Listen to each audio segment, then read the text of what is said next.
So the way our online experience has been designed, the way we're getting the news feedback, the articles, the way the YouTube algorithm work, it is very easy to when you have a certain belief to find more of the same. Like I find in my experience, because I'm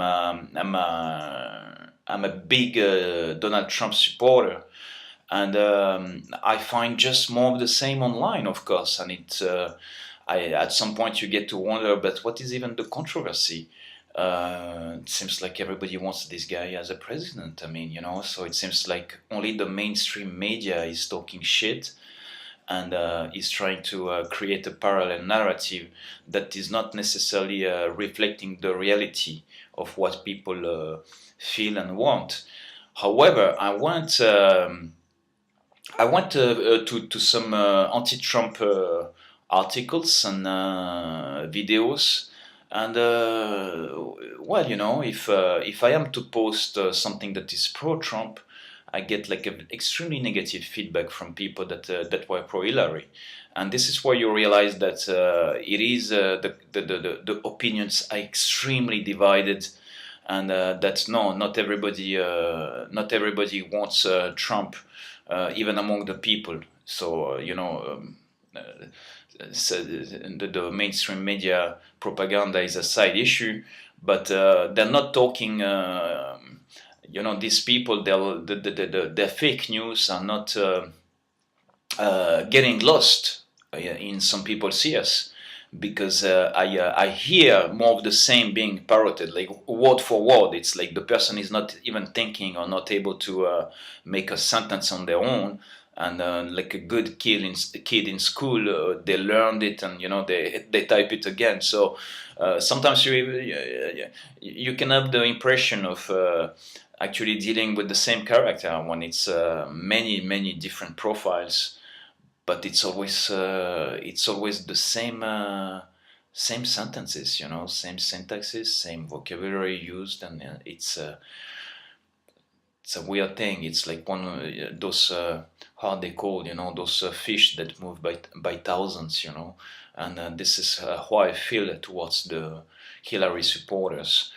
And at any rate, it was important, like to have a sense of that reality going on. That Donald Trump's presidency is definitely extremely controversial. That much they succeeded. They did not succeed into indicting him as a Russian spy. They're gonna definitely not assassinate him for reasons I already evoked in other videos. It would be extremely difficult to get away with it. As a matter of fact, in today's age, impossible. So none of this is gonna happen. They tried to create a World War III with Russia, and tried to create tensions. And at this point, it doesn't seem like Putin is gonna give them like the response they're looking for, even though he's being dragged by his nose hook into conflict. And but the strange thing is that the noticeable thing is that at the opposite of Obama, who assumed office on an extremely popular ground. I have never seen like someone, a politician, as popular as Obama was in 2008. Like a freaking nobody, backed up by big money, having a Muslim name, and being applauded as the next, as the second coming of Jesus. And it's what it was, and a little bit deliberately as well, And the guy had an extreme charisma that Donald Trump doesn't have. I like Donald Trump a lot, but he doesn't have that charisma, He's not able to express himself that way. He's not like, he's more blunt, straight to the point, which I personally like, because whenever somebody is like a little bit too convoluted with his examples and sentences, you gotta be wary.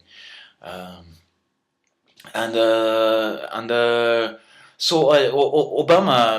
My point is, Obama assumed the presidency on an extremely popular ground, but he's gonna leave it like in freaking shame. I think it's worse than George Bush after his second term. I mean, it's we're only missing to see the tomatoes and vegetables thrown at him. Like they used to do it at the unpopular people at the time. And on the other hand, Trump is taking seat on a very unpopular ground as well. But it makes me believe that he's gonna, when he leaves, that he's gonna leave as an extremely popular president. So we have that juxtaposition of a guy entering the office, being extremely popular, and now I just did the Donald Trump sign. I used to do it before, and he's entering the office on a very popular ground, and he's leaving extremely unpopular. And my belief is that Donald Trump might be entering the office in a on a very unpopular ground and leave it being extremely popular.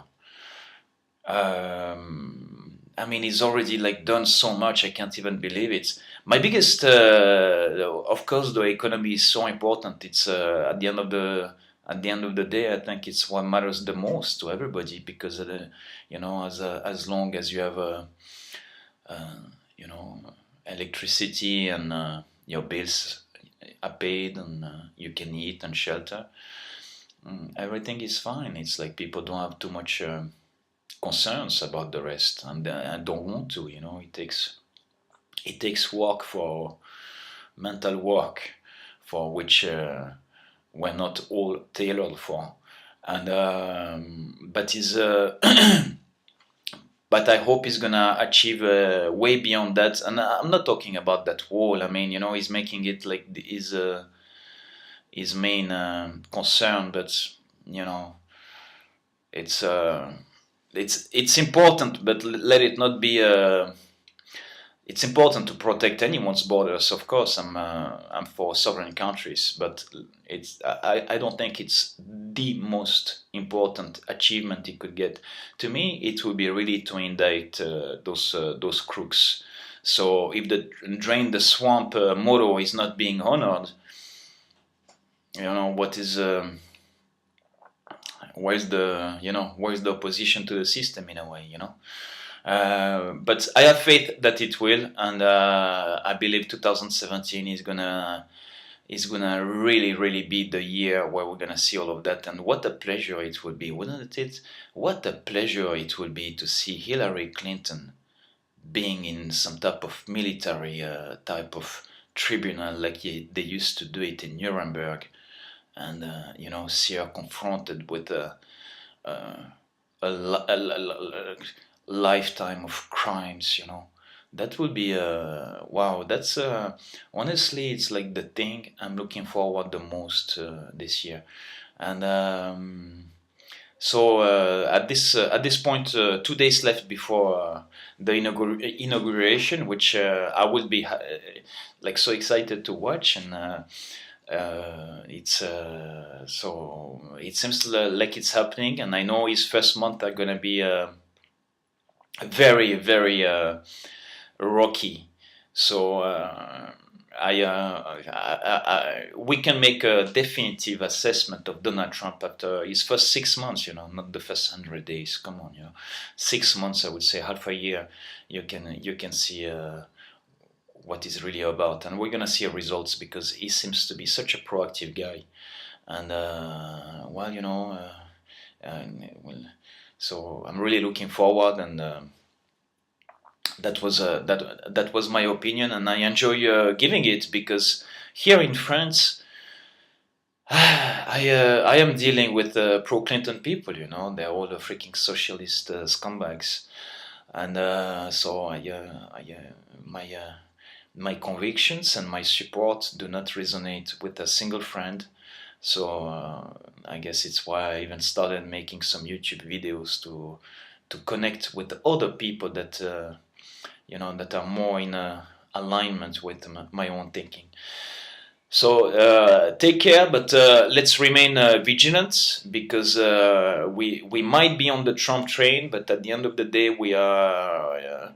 It's to me, I see it as really the truther train, what Trump got for a time to stick his own sticker and name, which is okay, but as long as it delivers, right? Otherwise, we gotta we gotta be doing what we're doing. And so take care, guys. Bye.